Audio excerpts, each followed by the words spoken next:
सभादक्षी भाषण भनेको कार्यक्रमको अन्तिम वक्ता अर्थात् अन्तिम अवस्थामा आएर भाषण दिने व्यक्तिलाई हामीले के भन्छौँ त सभादक्षको भाषण भन्छौँ। हजुर, आजको यो हाम्रो भिडियो कन्टेन्ट रिक्वेस्ट गर्नुभएको थियो हरिका राई म्यामले।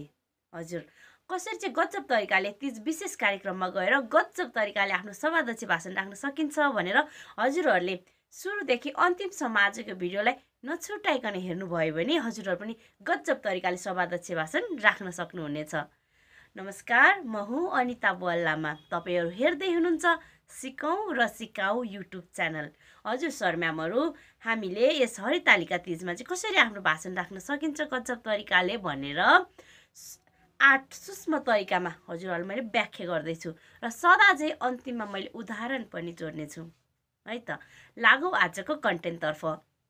पहिलो नम्बरमा रहेको छ मुस्कान सहित कार्यक्रम सञ्चालकलाई धन्यवाद दिने। हजुर, तपाईलाई आफ्नो विचार राख्नको लागि मञ्चमा बोलाइदिनु हुने, तपाईको आज कार्यक्रम सम्पन्न गर्नको लागि काम गर्नुहुने, उद्घोषण गर्नुहुने उद्घोषक मित्रलाई सुरुमा चाहिँ मुस्कान सहित धन्यवाद दिने। हजुर, कसैलाई धन्यवाद कार्यक्रम सञ्चालकज्यू भन्नुपर्ने हुन्छ। दोस्रो नम्बरमा रहेको छ अभिवादन सहित सटिक सम्बोधन। हजुरले के गर्नु पर्दा अभिवादन गर्नु पर्यो। कसरी? नमस्कार भन्नु पर्यो। अभिवादन हामी जहिले पनि नमस्कार राख्न सक्छौँ र सम्बोधन पनि गर्ने नमस्कार कसलाई गरेको हो त भनी हुनु पर्यो। जस्तै नमस्कार सभादक्ष भन्नु परेन, तपाईहरु यसमा चाहिँ नझुक्किनु होला, सभादक्ष त आफै हो नि त। त्यही भएर नमस्कार आजको यस कार्यक्रमका प्रमुख अतिथिज्यू, विशेष अतिथिज्यू र यहाँ उपस्थित हुनुभएका सम्पूर्ण महानुभावहरू भनेर चाहिँ हजुरले के गर्न सक्नुहुन्छ त सटिक सम्बोधन गर्नुपर्छ। सम्बोधन गर्दाखेरि ध्यान दिनुपर्ने कुरा के हो भने जहिले आकर्षक पनि हुनुपर्छ, कोही छुट्नु पनि हुँदैन है, अनि यो पूर्ण पनि हुनुपर्छ र तर भद्दा लामो देखिने खालको हुनु हुँदैन। तेस्रो नम्बरमा रहेको छ आभार प्रकट गर्ने। हजुर, तपाईको त्यो कार्यक्रमलाई चाहिँ हजुरको प्रमुख अतिथि बिना, त्यहाँ आउनुभएको दर्शकहरू बिना, अतिथिहरू बिना त सम्भव थिएन नि त सम्पन्न गर्नको लागि हो। त्यही भएर चाहिँ के गर्नुपर्छ हजुरले आभार प्रकट गर्नु पर्यो। कसरी गर्न सक्नुहुन्छ त आभार प्रकट भन्दाखेरि हजुरहरूको व्यस्त कार्यसूचीको बावजुद पनि हाम्रो यस कार्यक्रमलाई सबै भव्य अनि शानदार तपाईँले सम्पन्न गर्नको लागि यहाँ उपस्थित हुनुभएका प्रमुख अतिथिज्यू, विशेष अतिथिज्यू भनेर हजुरले के गर्दा सम्पूर्णमा चाहिँ हार्दिक आभार प्रकट गर्दछु भन्ने हुन्छ। चौथो नम्बरमा रहेको छ कार्यक्रम उद्देश्य के थियो अनि उपलब्धि के भयो र भावी कार्यदिशाको बारेमा चाहिँ हजुरले बताउनु पर्ने हुन्छ। हजुर, के गर्ने त अब आजको यस कार्यक्रम तीज विशेष कार्यक्रम राख्नुको उद्देश्य चाहिँ के थियो त तपाईहरुको? यसबाट चाहिँ हजुरहरूले के उपलब्धि प्राप्त गर्नुभयो र यसबाट चाहिँ अब भविष्यमा चाहिँ हजुरहरूले चाहिँ अब के गर्ने प्लान गर्दै हुनुहुन्छ यस फिल्डमा अथवा यो क्षेत्रमा अथवा तपाईको संस्थाले चाहिँ के गर्ने प्लान गर्दै हुनुहुन्छ भन्ने कुरा चाहिँ हजुरले चौथो नम्बरमा आएर बताउनु पर्ने हुन्छ।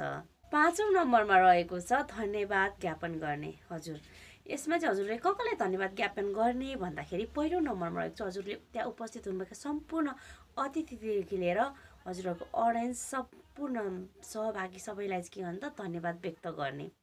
अनि दोस्रो नम्बरमा रहेको छ यदि हजुरहरूलाई चाहिँ कसैले प्रायोजन गरिदिनु भएको छ कार्यक्रम गर्नको लागि भने उहाँहरूलाई धन्यवाद दिने र सहकारी गर्ने सङ्घ संस्थाहरूलाई पनि धन्यवाद दिनुपर्दछ। तेस्रो नम्बरमा रहेको छ आयोजक समितिका पदाधिकारीहरूलाई धन्यवाद दिने। हजुर, सभादक्ष एक्लैले चाहेर कहिले पनि कार्यक्रम सम्पन्न गर्न सक्दैन नि त। त्यही भएर तपाईको त्यहाँ सचिव, उपाध्यक्ष सबैको चाहिँ महत्त्वपूर्ण भूमिकाहरू रहेको हुन्छ। त्यसकारणले गर्दाखेरि उहाँहरू सम्पूर्णलाई पनि हजुरले के त धन्यवाद दिनु पर्दछ। र हजुरको यस कार्यक्रम सञ्चालन गर्नको लागि हजुरले कतै होटल बुक गर्नुभएको होला, त्यहाँ दरहरू बनाउनको लागि कसैलाई हजुरले खटाउनु भएको होला हैन। त्यो सम्पूर्ण कार्य गर्नुहुने व्यक्तिहरूलाई हल व्यवस्थापन, खाजा खानाको व्यवस्थापन गर्ने सम्पूर्ण व्यक्तिहरूलाई चाहिँ के गर्नुपर्छ त हजुरले धन्यवाद दिनुपर्दछ। 6 नम्बरमा रहेको छ क्षमा माग्ने। हजुर, कार्यक्रम सञ्चालन गर्दै जाँदाखेरि कहीँ कतै त्रुटिहरू पनि भएको हुनसक्छ, कसैको मन दुखेको हुनसक्छ, कार्यक्रम सञ्चालन गर्ने दौरानमा कहीँ कतै आयोजक संस्थाको गल्ती पनि भएको हुनसक्छ। त्यस कारणले गर्दाखेरि चाहिँ गल्ती भए पनि नभए पनि हजुरले चाहिँ के गर्नुपर्दा 6 नम्बरमा आएर आदरणीय महानुभावहरू, हामीले कार्यक्रम सञ्चालन गर्दाखेरि कतै केही त्रुटि भएको छ भने हामी क्षमा याचना चाहन्छौँ र आगामी दिनमा यसलाई सुधार गर्दै लैजाने प्रयास गर्नेछौँ भन्नु पर्दछ। 7 नम्बरमा रहेको छ प्रतिबद्धता जाहेर गर्ने। हजुर यसमा आएर चाहिँ अब आजको यो तीजको कार्यक्रम हामीले गऱ्यौँ। तपाईँहरूको यस्तै साथ सहयोग रहिरह्यो भने हजुरहरूलाई अझै पनि यस्तै महिला सम्बन्धी कार्यक्रमहरू अझै हामी ल्याउन उत्प्रेरित हुने छौँ र यस्तै कार्यक्रमहरू चाहिँ भावी दिनमा पनि गर्नेछौँ भनेर एज अ संस्थाको तर्फबाट हजुरले के त प्रतिबद्धता जाहेर गर्नुपर्दछ। 8औं नम्बरमा रहेको छ आवश्यक जानकारी सहित कार्यक्रमको समापन गर्ने। हजुरले चाहिँ अब यो औपचारिक कार्यक्रम सकेपछि त्यो त तीज कार्यक्रम भएपछि पक्कै पनि दर खाने होला, त्यसपछि नाचगान गर्ने होला होइन। त्यही भएर चाहिँ हजुरहरूले चाहिँ यो सूचना चाहिँ सम्प्रेषण गरिदिनु पर्ने हुन्छ। हामी कार्यक्रमको अन्तिममा आइसकेका छौँ। हजुरहरूले चाहिँ यसपछि चाहिँ हामी चाहिँ यति बजेबाट यति बजीसम्म चाहिँ हामीले चाहिँ दरको कार्यक्रम गरेका छौँ। अब सबैजना हामी भोक पनि लागिसकेको छ, दर खानुपर्छ यो टाइममा भन्ने, त्यसपछि हामी सांस्कृतिक कार्यक्रम गर्नेछौँ भन्ने कुरा जस्तो सूचनाहरू चाहिँ हजुरले छोड्दै औपचारिक रूपमा यही सकेको घोषणा गर्दछु भन्नुपर्दछ।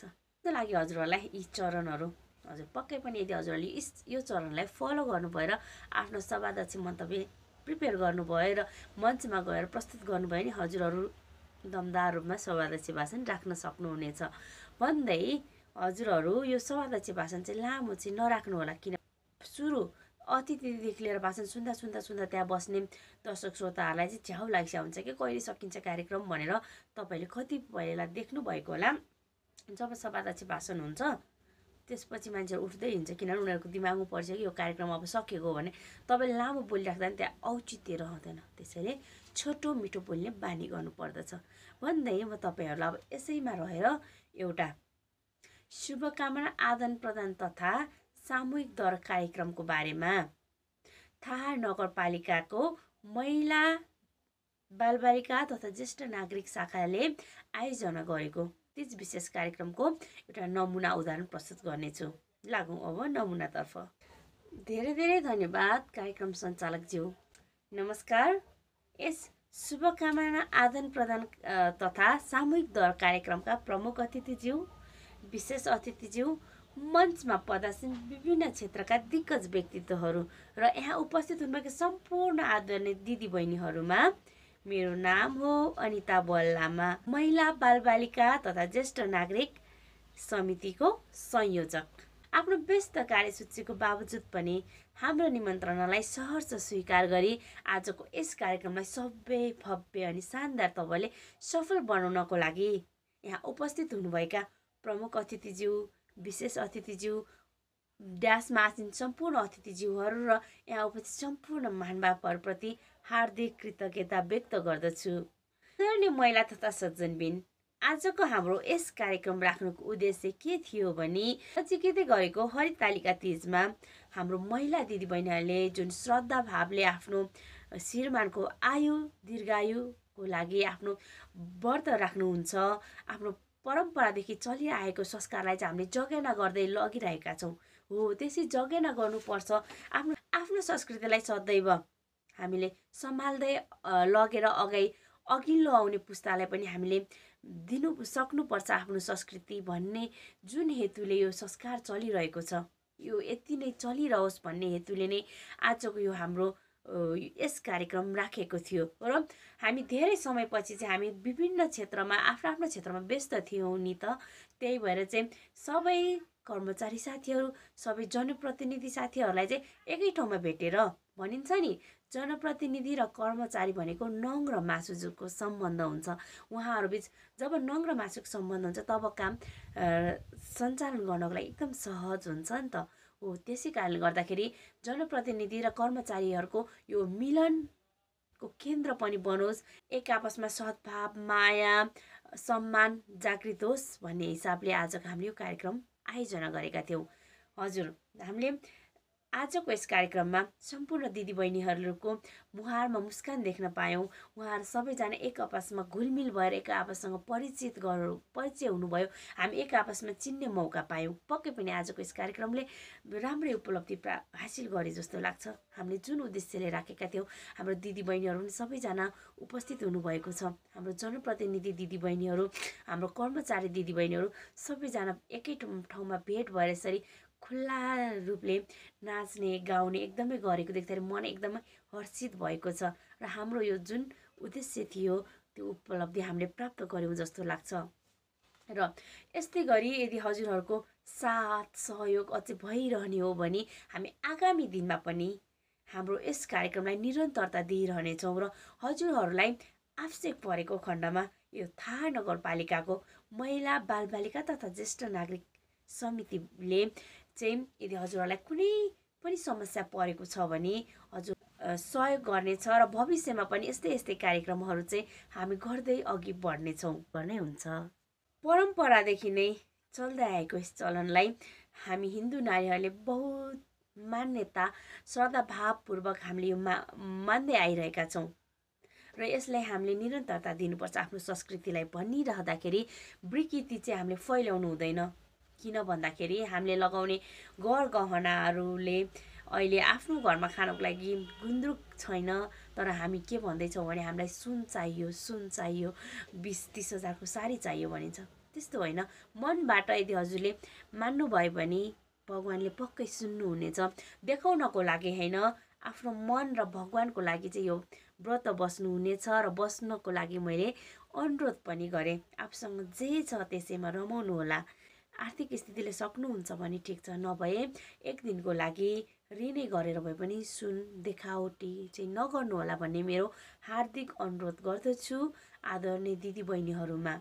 आजको हाम्रो कार्यक्रमलाई सुव्यवस्थित तरिकाले सम्पन्न गर्नको लागि भनौँ, आजको यस कार्यक्रमलाई सबै भव्य अनि शानदार तवरले सम्पन्न गर्नको लागि यहाँ उपस्थित हुनुभएका हाम्रा आदरणीय व्यक्तित्वहरू, प्रमुख अतिथिज्यू, विशेष अतिथिज्यू, मञ्चमा पदासीन सम्पूर्ण व्यक्तित्वहरू, यहाँ उपस्थित हुनुभएका सम्पूर्ण व्यक्तिहरूलाई हार्दिक धन्यवाद व्यक्त गर्दछु। त्यसै गरी हाम्रो दौड कार्यक्रमलाई सफल बनाउनको लागि दर बनाइदिनु हुने हाम्रो आदरणीय दाजुभाइहरूलाई र यस हल उपलब्ध गराइदिनु भएकोमा गौरी शङ्कर होटललाई धेरै धेरै धन्यवाद व्यक्त गर्दछु। त्यसै गरी आजको हाम्रो यस कार्यक्रम पक्कै पनि सफल हुने थिएन यदि हाम्रो समितिको साथीहरू अहोरात्र नखटिदिनु भएको भए, उहाँले आफ्नो भूमिका आफ्नो ठाउँबाट नगरिदिनु भएको भए।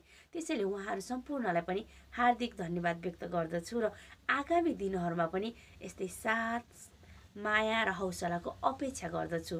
कार्यक्रम सञ्चालन दौरानमा केही त्रुटि भएको छ भने म तपाईँहरू समक्ष 10 औँला जोडेर क्षमा प्रार्थी हुन्छु र माफी चाहन्छु। हजुरहरूले हामी कसरी अघि बढ्नुपर्छ भन्ने सल्लाह सुझाव दिनुहुन्छ भन्ने पनि पूर्ण अपेक्षा राखेको छु। आगामी दिनहरूमा पनि यदि हजुरहरूको यस्तै साथ, माया, सहयोग भइरह्यो भने आगामी दिनमा पनि यस्तै तीज विशेष कार्यक्रम अझ पृथक रूपमा गर्नेछौँ भन्ने प्रतिबद्धतासहित अब हामी यस औपचारिक कार्यक्रमको अन्तिममा आइसकेका छौँ र अबको यस सेसनपछि हजुरहरूलाई हामीले दर कार्यक्रम राखेका छौँ र हामी सबैजना दर खानेछौँ, किनभने हामीलाई भोक लागिसक्यो होइन। अब दर पनि रेडी भइसकेको छ। अब हामी दर खानेछौँ र दर खाएपछि फेरि हामी सांस्कृतिक माहौलमा फेरि हामी झुम्ने नै छौँ। अन्तमा हामीले कार्यक्रम समापनपछि सामूहिक दरको आयोजना गरेको हुँदा अब हामी दर खानातर्फ लाग्नेछौँ भन्दै हजुरहरूको यस्तै सदैव माया, साथ र हौसलाको अपेक्षा राख्दै यो औपचारिक कार्यक्रम पनि यहीँनिर सकेको घोषणा गर्दछु। हस्, नमस्कार। सबैलाई पुनः एकचोटि हरितालिका तीजको हार्दिक मङ्गलमय शुभकामना। कस्तो लाग्यो हजुरहरूलाई यो उदाहरण? आशा छ आजको यस कन्टेन्टले तपाईँलाई केही मात्रामा भए पनि सहयोग पुग्यो होला भन्ने। हजुरहरूलाई थोरै मात्रा भए पनि सहयोग पुग्यो भने प्लिज मलाई कमेन्ट गर्न नबिर्सिनु होला। हजुरहरूको कमेन्टले नै मलाई थप ऊर्जा मिल्नेछ अगाडि भिडियो ल्याउनको लागि भन्दै आजको यस भिडियोबाट म पनि बिदा चाहन्छु। तपाईँहरू पनि हरितालिका तीजमा राम्रोसँग मनाउनु होला। आफूले चाहेको, आफूले सोचेको सबै कुरा पुरा होस्। भगवान् सबैले हामी सबैको रक्षा गरून् भन्दै आजको यस भिडियोबाट म पनि बिदा चाहन्छु। हस्।